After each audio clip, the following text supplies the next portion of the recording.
We want to check in with Larry Miller, who is not too far from the White House on a rooftop nearby. And he's talking about what's going on or what could possibly go on with the federal workers once Trump takes office. Good morning to you, Larry.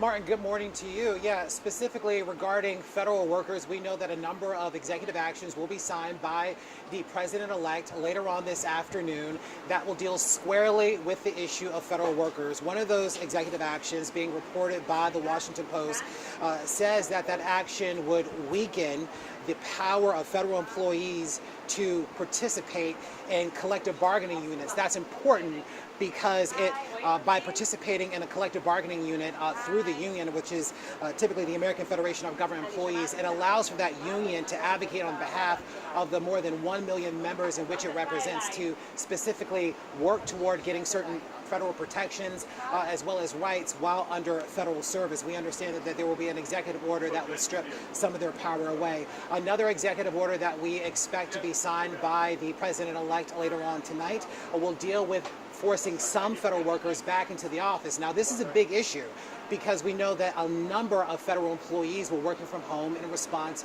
to the ongoing pandemic, and many have not returned back to the office because of the sort of cost savings that were associated with it. Plus, as we heard from the union, the opportunity that it provided for federal workers to stay under federal service because forcing them back into the office, at least according to the union, would then prompt some to leave federal service, and that this sort of benefit, this sort of perk, was a good way of trying to retain employees under the federal service. And so we expect that executive order will force at least some of those that are currently working from home back into the office. I do want to point out that this is an issue that D.C. Mayor Muriel Bowser certainly supports. She has talked about this time and time again, about the lack of federal employees that are now working inside of their offices and what that has done specifically not only to DC but economies all across the country. Now that these federal employees could be returning back into the office, it could potentially boost the sort of economics that we've seen in downtown DC. If you travel out in downtown in the afternoon, it doesn't look anywhere remotely as busy, as lively as it once had prior to the pandemic, and that has had a substantial impact on mom and pop shops that rely on those federal employees to patronize businesses and even restaurants during the workday. We know that Mayor Bowser also had a conversation with the president-elect. We believe that this was one of the issues that was discussed as well. So we will see exactly what that executive order looks like and what it will mean for employees, not just here in Washington, but those federal employees that are spread out all across the country as well. We've talked about Elon Musk. We've talked about Vivek Ramaswamy, who are also participating in the events today.